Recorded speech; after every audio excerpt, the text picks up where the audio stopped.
Hello guys, അപ്പോൾ ഇന്നൊരു variety കറിയുടെ റെസിപ്പിയുമായിട്ട് വന്നിട്ടുള്ളത്.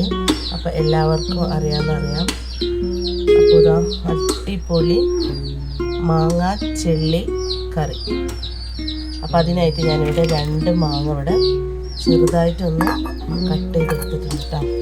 അപ്പോൾ അധികം പച്ചയല്ല, ചെറുത്തൊരിട്ട് മാങ്ങ ഇട്ടത്. ഇനിയിപ്പോൾ ഇതിലേക്ക് ആവശ്യത്തിന് 4 പച്ചമുളക് നെടുകെ കീറിയത് ചേർത്ത് കൊടുക്കാം. ഇതിലേക്ക് ആവശ്യത്തിന് ഉപ്പും കൂടി ചേർത്ത്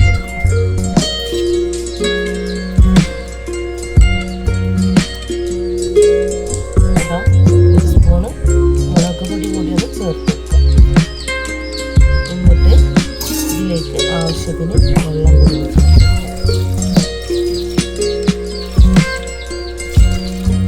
ഇത്രയും മതി. ഇനി ഇതൊന്ന് വേവിച്ചെടുക്കാം. അപ്പോൾ മാങ്ങ വെന്ത് വരുമ്പോഴേക്കും ഇതിലേക്കുള്ള അരിപ്പ് റെഡിയാക്കാം. അപ്പോൾ അതിനായിട്ട് ഇവിടെ 1/2 മുറി തേങ്ങ കട്ട് ചെയ്ത് വെച്ചിട്ടുണ്ട്. ഇപ്പം അതിലേക്ക് പെരുംജീരകം, നല്ല ജീരകം 1 സ്പൂണ്, പെരുംജീരകം 1 സ്പൂണ്, ആവശ്യത്തിന് മഞ്ഞൾപ്പൊടി കൂടി ചേർത്തിട്ടുണ്ട്. ഒന്ന് അരിച്ചെടുക്കാം. ആവശ്യത്തിന് വെള്ളം കൂടി ഒന്ന് ചേർത്ത് അരിച്ചെടുക്കാം. അപ്പോൾ ഇതാ ചെറുതായിട്ടൊന്ന് അടിച്ചെടുത്തിട്ടുണ്ട്. ഇനിയിപ്പോൾ ഇതിലേക്ക് ചെറിയ ചെറിയുള്ളി എന്ന് പറയും, നമ്മളിവിടുത്തെ ചീരുള്ളി എന്ന് പറയും. അപ്പോൾ അതും കൂടി ഒന്ന് ചേർത്തിട്ടൊന്ന് അരിച്ചെടുക്കാം.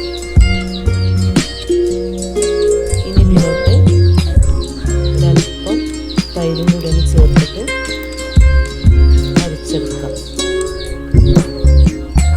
അപ്പം ഞാനിവിടെ ചെറിയ കപ്പ് ചെമ്മീൻ എടുത്തിട്ട് ചെറുതായിട്ടൊന്ന് വറുത്തെടുക്കണം കേട്ടോ.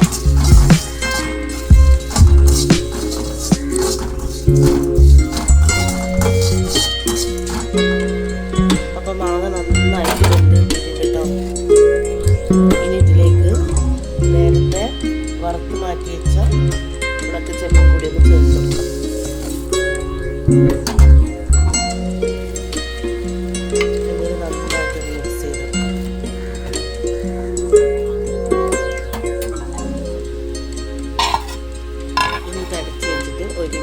തിളപ്പിച്ചെടുക്കാം. 1 മിനിറ്റ് നന്നായിട്ടൊന്ന് തിളപ്പിച്ചെടുത്തിട്ടുണ്ട്. ഇനിയിപ്പോൾ നേരത്തെ അരച്ച് മാറ്റി വെച്ച അരിപ്പ് റെഡി ഇതിലേക്ക് ചേർത്ത് കൊടുക്കാം.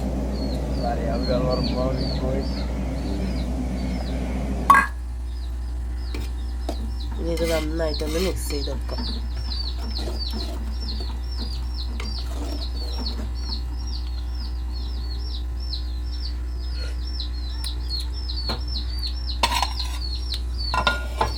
ഇനി ഇതൊന്ന് തെളിച്ച് വരട്ടെ. അപ്പോൾ ഇതാ മാങ്ങ ഉണക്കച്ചെമ്മീൻ കറി ഇവിടെ റെഡി ആയിട്ടുണ്ട്. ഇനിയിപ്പോൾ ഇതിലേക്ക് ഒന്ന് താളിപ്പ് വീഴ്ത്തണം. അപ്പോൾ ഇതിലേക്കുള്ള താളിപ്പൊന്ന് റെഡിയാക്കാം. അപ്പോൾ ഇതാ ഓയിൽ നന്നായിട്ട് ചൂടായി വന്നിട്ടുണ്ട്. ഇനി ഇതിലേക്ക് കടുക് ചേർത്ത് കൊടുക്കാം. ഇനിയിപ്പോൾ ഇതിലേക്ക് 3 അല്ലി കറിവേപ്പിലയും കൂടി ഒന്ന് ചേർത്ത് കൊടുക്കാം. ഇനി ഇതൊന്ന് മാങ്ങ കറിയിലേക്കൊന്ന് ചേർത്ത് കൊടുക്കാം.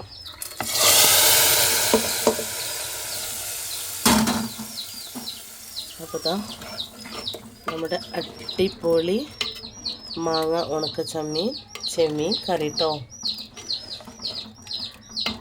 അടിപൊളി ടേസ്റ്റാണ്. ഇനിയിപ്പോൾ ഇതൊന്ന് മൂടി വെക്കാം. അപ്പോൾ അടിപൊളി ടേസ്റ്റാണ്. അപ്പോൾ എല്ലാവരും ഒന്ന് ട്രൈ ചെയ്ത് നോക്കാം. വീഡിയോ ഇഷ്ടമായ ലൈക്ക് ചെയ്യുക, ഷെയർ ചെയ്യുക, സബ്സ്ക്രൈബ് ചെയ്യുക, സപ്പോർട്ട് ചെയ്യുക.